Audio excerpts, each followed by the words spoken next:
আসসালামু আলাইকুম। আপনারা সবাই কেমন আছেন? আমি আলহামদুলিল্লাহ ভালো আছি। আমি আজকে আপনাদের ভেজা চালের গুঁড়ি দিয়ে একটি পিঠা বানিয়ে দেখাবো। আমি 1 কাপ ভেজা চালের গুঁড়ি নিয়ে নিলাম। আমি এখানে 1 কাপ ভেজা চালের গুঁড়ি নেওয়ার পরে আরও 1 কাপ নিয়ে নিলাম। মোট 2 কাপ ভেজা চালের গুঁড়ি নিলাম। আপনারা চাইলে শুকনা চালের গুঁড়িটা ব্যবহার করতে পারেন।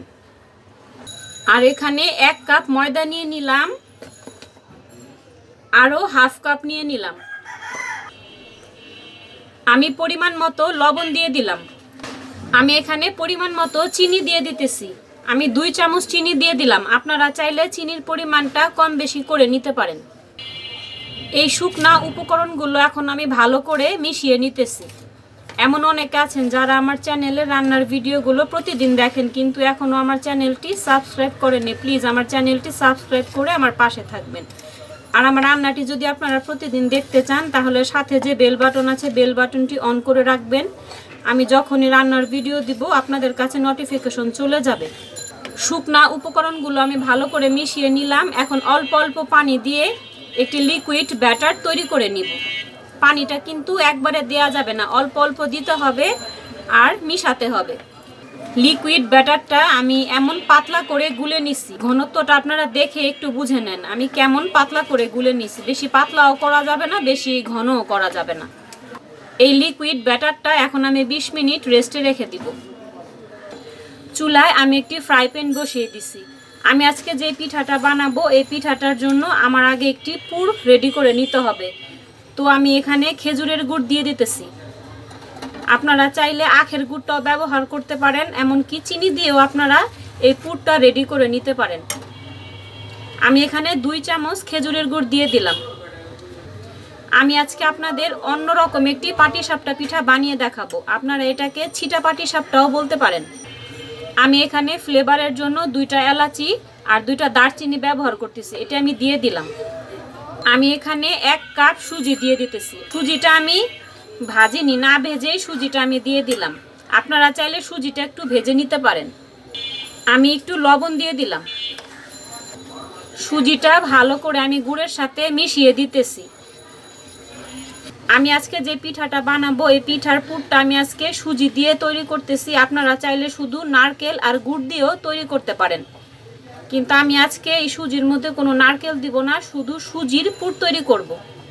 পিঠার পুরটা আমার রেডি হয়ে গেছে। দেখেন আস্তে আস্তে ঘন হয়ে আসছে, অনবরত নাড়তে হবে। আপনারা চাইলে গুড়ের পরিমাণটা কম বেশি করে নিতে পারেন, যে যেমন মিষ্টি খান। গুড় যদি আপনাদের কাছে না থাকে তাহলে আপনারা চিনি দিয়েও বানিয়ে নিতে পারবেন, কোনো সমস্যা নেই। আস্তে আস্তে আমার পুরটা একদম ঘন হয়ে গেছে, আঠালো মিশ্রণ হয়ে গেছে। এটা আমার রেডি হয়ে গেছে। এখন আমি এটা নামিয়ে ফেলবো। আপনাদের সবার কাছে আমার একটি অনুরোধ থাকবে, আপনারা ভিডিওটি প্রথম থেকে শেষ পর্যন্ত দেখবেন, আর দেখা শেষ হলে প্লিজ একটি লাইক দিয়ে যাবেন। আর আপনারা একটু কমেন্ট বক্সে কমেন্ট করে জানাবেন রেসিপিটি আপনাদের কাছে কেমন লাগলো। এখানে আমি একটি বাটি নিয়ে নিলাম আর সেই লিকুইড ব্যাটারটা নিয়ে নিলাম। এই লিকুইড ব্যাটার থেকে কিছুটা ব্যাটার আমি আলাদা করে নিতেছি। আমি যেই লিকুইড ব্যাটারটা আলাদা করতেছি এটার ভিতরে আমি ফুড কালার ইউজ করব।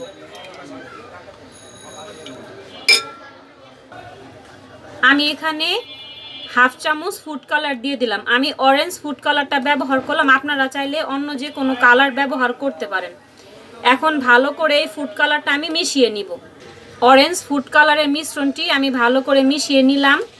এখন আমি পিঠাগুলো বানাতে চলে যাব। চুলায় আমি একটি ফ্রাই প্যান বসিয়ে দিলাম আর সেই অরেঞ্জ ফুড কালারের মিশ্রণটি এমন একটি প্লাস্টিকের বোতলে আমি নিয়ে নিছি আর মুখটা এইভাবে একটু ফুটো করে নিছি। এভাবে করে আমি এখন ছড়িয়ে দিতেছি।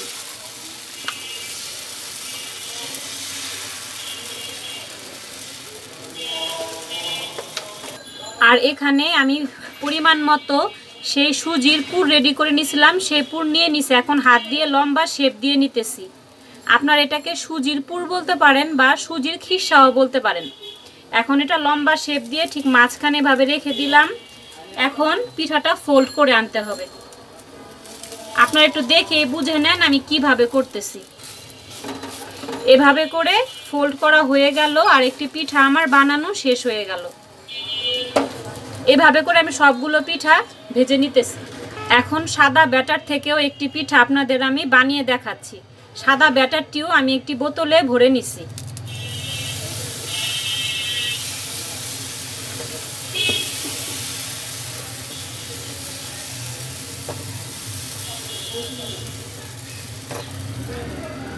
এভাবে লম্বা শেপ দিয়ে নিলাম আর ঠিক মাঝখানে রেখে দিলাম। এখন ফোল্ড করে আনতে হবে।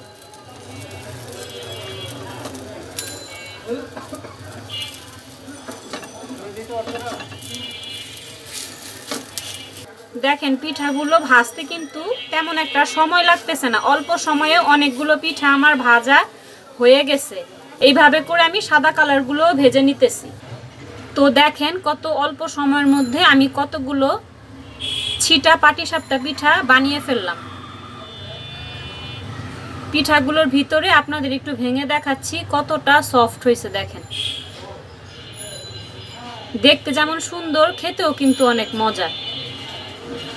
তো আমার ছিটা পাটিসাপটা পিঠা রেসিপিটা আপনাদের কাছে কেমন লাগলো আপনারা প্লিজ কমেন্ট বক্সে কমেন্ট করে জানাবেন। আপনারা সবাই সুস্থ থাকবেন, ভালো থাকবেন। আসসালামু আলাইকুম।